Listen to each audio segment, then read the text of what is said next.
तो क्या आजकल त्वचा कुछ रूखी सूखी सी लग रही है? आंखें थक जाती हैं जल्दी, या फिर मतलब मौसम बदलते ही जुकाम पकड़ लेते हैं? हाँ, ये बहुत कॉमन है आजकल। बिल्कुल। तो अक्सर हम सोचते हैं कि चलो कोई गोली ले लेते हैं, कमी पूरी हो जाएगी। हाँ, सप्लीमेंट्स की तरफ भागते हैं। पर आज हमारे हाथ कुछ दिलचस्प स्रोत लगे हैं। वो बता रहे हैं कि विटामिन ए की कमी को सिर्फ खाने पीने में छोटे मोटे बदलाव करके कैसे ठीक किया जा सकता है। बिना सप्लीमेंट्स के? ये तो बढ़िया बात है। हाँ, कोई सप्लीमेंट की बात नहीं, बस सही खाना और सही तरीके से खाना। चलिए देखते हैं इन स्रोतों में क्या खास है। जरूर देखते। तो स्रोतों ने खाने की चीजों को मोटे तौर पर दो हिस्सों में बांटा है। अच्छा। पहला जो जानवरों से मिलता है, इनमें विटामिन ए पहले से तैयार होता है, जिसे रेटिनॉल कहते हैं। हाँ, वो रेडी टू यूज वाला फॉर्म। एकदम, जैसे अंडे की जर्दी हो गई, या फिर हफ्ते में एक बार थोड़ा सा चिकन या बकरे का लिवर। हाँ, लिवर कार्फिलिच होता है इसमें। और हाँ, गाय का दूध, घी, मक्खन, ये सब। ठीक है, इन्हें शरीर सीधे सीधे इस्तेमाल कर लेता है आसानी से। बिल्कुल, काफी आसानी से। अच्छा, और दूसरा तरीका कौन सा है? दूसरा रास्ता है पौधों वाला। सब्जियां, फल।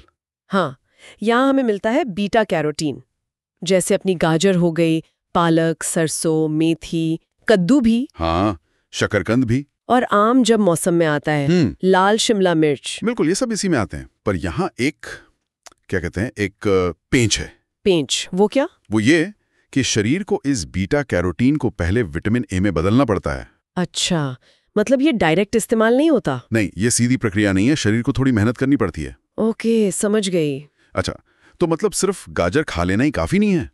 नहीं, बिल्कुल नहीं।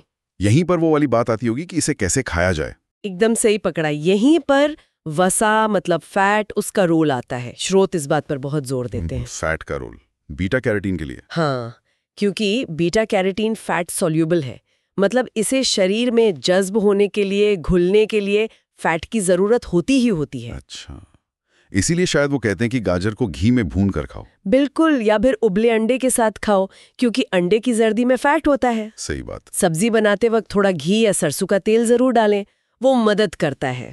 और अगर स्मूदी बना रहे हैं तो उसमें 1 चम्मच अलसी या चिया बीज मिला लें, उनमें भी हेल्दी फैट्स होते हैं। अरे वाह, ये तो छोटी छोटी बातें हैं पर फर्क बड़ा डाल सकती हैं। हाँ, बिल्कुल।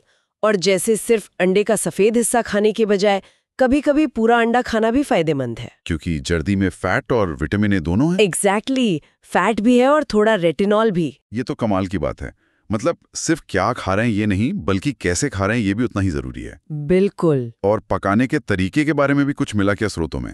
भाई जैसे कच्चा खाएं या पकाकर? हाँ हाँ, ये भी महत्वपूर्ण है। जैसे पत्तेदार सब्जियां हैं, पालक, मेथी वगैरह, इन्हें हल्का भाप में पकाना या फिर बस थोड़े से तेल में स्टर फ्राई करना, इससे बीटा कैरोटीन शरीर के लिए ज्यादा आसानी से उपलब्ध हो जाता है। अच्छा, कच्चा खाने से बेहतर है? हाँ, खासकर पालक जैसी चीजों के लिए रोजाना कच्चा पालक खाने से बचने की सलाह भी दी गई है। क्यों? कच्चे पालक में क्या दिक्कत है? उसमें ऑक्सैलेट नाम का एक तत्व होता है।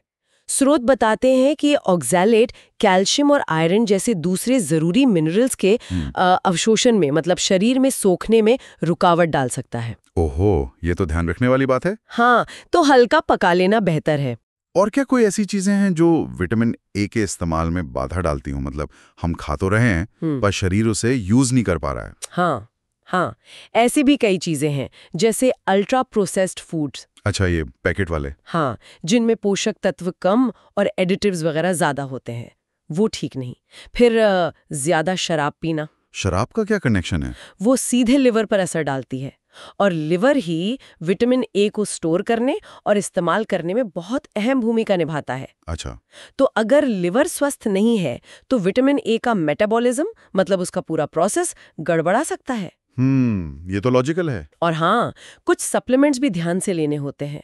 जैसे अगर कोई विटामिन डी का सप्लीमेंट ले रहा है, हाँ, तो संतुलन जरूरी है, क्योंकि विटामिन ए, डी, ई और के, ये चारों फैट सॉल्युबल विटामिन एक टीम की तरह काम करते हैं। अच्छा, ये इंटरलिंक्ड है। बिल्कुल, एक का लेवल बिगड़ने से बाकियों का संतुलन भी बिगड़ सकता है, इसलिए सब कुछ बैलेंस में होना चाहिए। तो इन सब बातों का निचोड़ क्या निकलता है? क्या मतलब ज्यादातर लोगों को सप्लीमेंट की जरूरत ही नहीं पड़ती, बस खाना ठीक कर लें? बिल्कुल, स्रोतों का इशारा तो यही है।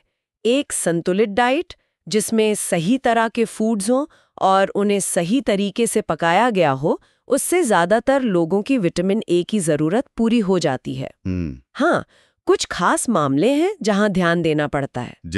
जैसे गर्भवती महिलाओं को उनकी जरूरत बढ़ जाती है, लेकिन उन्हें हमेशा डॉक्टर की सलाह से ही कोई सप्लीमेंट लेना चाहिए, अपने आप से नहीं। ठीक है।